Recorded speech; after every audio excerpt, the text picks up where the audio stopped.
Yeah.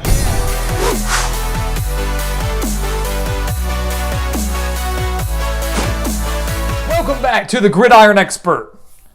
The Kentucky Wildcats ranked 23rd in our way too early top 25. The Wildcats went 10-3 last year with a Citrus Bowl victory over Iowa, marking their second 10-win season in the last 4 years, and also their second 10-win season since 1977. The million-dollar question is, can Mark Stoops and the Wildcats do it again in 2022, and can they be a legitimate threat in the SEC East? So welcome back again to the Gridiron Expert, guys. Ready to break down Kentucky's schedule and brief outlook for this upcoming season. But before we can do that, please continue to like, comment, subscribe, share our videos, and check out everything down in the description below.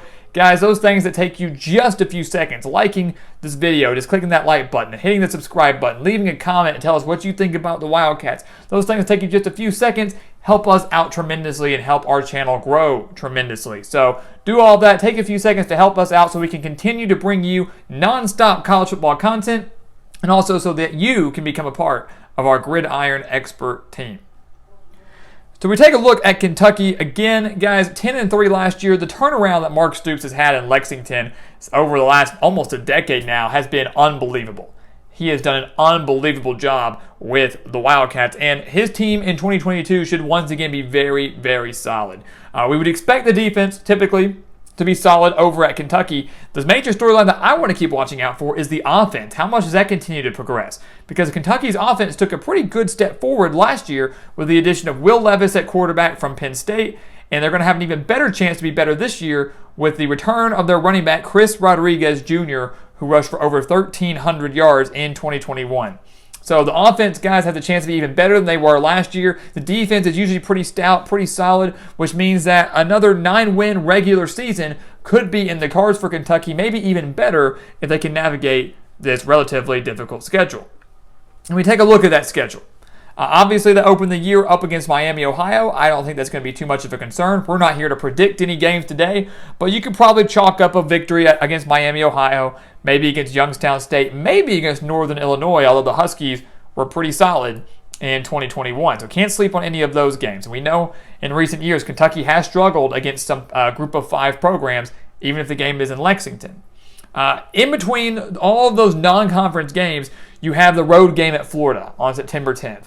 And that's going to be a big one, obviously. A big-time rivalry game there. But the Wildcats have had more success against Florida under Mark Stoops than they did in the previous 30 years. So he's done a phenomenal job with that. And that includes last year when Kentucky upset Florida 20-13. So a phenomenal victory for them. And the major question is, can they do it in the swamp? We know they've done it before. Can they do it now? Florida under new management with Billy Napier coming over from Louisiana. So Florida, again, had a very difficult 2-game stretch to open the year. The Gators opening against Utah, and then Kentucky very well could start the year 0-2 under Billy Napier. So watch out for that game, guys. It's going to be a very tough one. The swamp alone is tough. A Florida team that's reinvigorated with a new head coach, high expectations. I would actually venture to say that Kentucky might be favored in that game. It's just a matter of can they get the win. The key stretch I'm looking at personally, if I'm Kentucky, and when you're looking at the schedule saying, can we make this a 9-win season? Can we make it a 10-win season? Is really the entire month of October. The entire month of October is going to be the big month for Kentucky. The road game at Ole Miss, South Carolina and Mississippi State, both in Lexington. The bye week before they go on the road to take on Tennessee. They did not play Ole Miss last year. They beat South Carolina 16-10 last year. They lost to Mississippi State by 14, 31-17, and they lost to Tennessee last year, 45-42. So in 4 games, they lost half of those last year. Didn't play Ole Miss, but half of those they lost. The Ole Miss game is going to be tough on the road in Oxford. New quarterback in Jackson Dart. Very great offense, period, with Lane Kiffin. It's all really going to come down to Ole Miss's defense. Can Kentucky put up the numbers against that Ole Miss defense? And really, can Kentucky's defense slow down Lane Kiffin's offense, especially at their house in Oxford? That's the million-dollar question. Ole Miss, guys, is a top 25 team for us. We'll be talking about them in the following days, but watch out for Lane Kiffin and the Rebels once again. A Sugar Bowl team last year, won 10 games in the regular season. South Carolina, they've built themselves up under Shane Beamer. Very surprising 2021 for them, winning their bowl game over North Carolina. Just added Spencer Rattler in as their quarterback from Oklahoma. So a lot of people are high on the Gamecocks this year, thinking they could win 7 or 8 games in the regular season. Maybe could challenge Kentucky or Florida or Tennessee or somebody for maybe second place in the SEC East, only behind Georgia. Mississippi State, obviously the air raid offense. Kentucky's got to find a way to shut that down. They were unable to do so last year, falling to the Bulldogs by 14. And then Tennessee, in Knoxville at Neyland Stadium, they fell at home to the Volunteers last year by 3, 45-42. And that's another electric offense that Kentucky's going to have to go up against, with Josh Heupel back as their head coach, obviously. Hendon Hooker doing a phenomenal job at quarterback. Tennessee averaging almost 40 points per game last year. It's a little under 40 points per game. So you're looking at this 4-game stretch, guys. Every single one of these teams is bound to have very solid offenses. Ole Miss and Tennessee, I think, would be the 2 best, but South Carolina and Mississippi State both going to have very solid quarterbacks, very solid offenses as a whole. And so really the entire month of October is going to challenge Kentucky's defense. And to me, the entire month of October is going to separate whether or not Kentucky is going to be in for a 9-10 win regular season, or if they're going to take a minor step back, maybe win just 7 or 8. To me, obviously, this is a bowl team, but you obviously want to go to a good bowl and you want to be in contention for an SEC crown or maybe even a New Year's Six bowl game like Kentucky was last year by the end of the season. Because once you leave October, I say things get a little bit easier. With the exception of the Georgia game, which Kentucky is fortunate enough to host, Louisville at the end of the year should be relatively easy for the Wildcats. Beat the Cardinals 52-21 and have had their number in recent years. Vanderbilt, usually the bottom of not just the SEC East, but the SEC as a whole. Kentucky won that game 34-17 last year. And then at Missouri, Kentucky only won against the Tigers 35-28.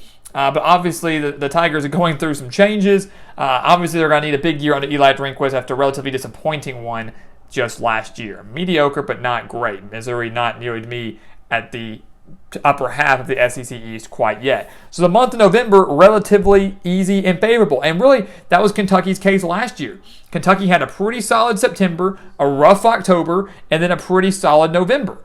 So what is going to happen again now for the Wildcats? That's going to be really just how they navigate that month of October. I could see 3 wins in the month of September, maybe 4 if they get past Florida, and I see possibly another 3 wins in the month of November, possibly 4 if they were able to beat Georgia at home. But obviously the likelihood of that, not too likely. The Wildcats falling to the Bulldogs 30-13 in 2021.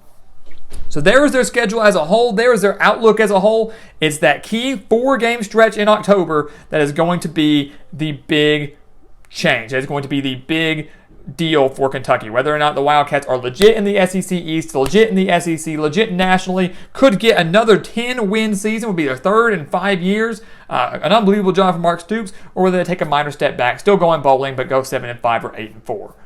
At the end of the day, though, all those numbers, what I just said, would be thrilling for Kentucky. After years and years and years of turmoil and pitiful performances, for the Wildcats to be a consistent bowl team now, and that being the expectation in Lexington just shows how well Mark Stoops has done building up this program, and I expect another very solid year from him going into 2022. So guys, as always, thank you so much for watching us here at the Gridiron Expert on YouTube. Let us know your thoughts about Kentucky down in the comments below. How will the Wildcats fare, and what will their record be? We'll be predicting that here in the following months. But until then, please continue to like, comment, subscribe, share our videos. Check out everything down in the description below. Those things help us out tremendously, and they only take you just a few seconds. So if you enjoyed this video or you're looking forward to future videos, make sure to do all of that to help our channel so we can continue to bring you non-stop college football content. And once again, guys, as always, thank you so much for watching, and we'll see you next time right here on the Gridiron Expert.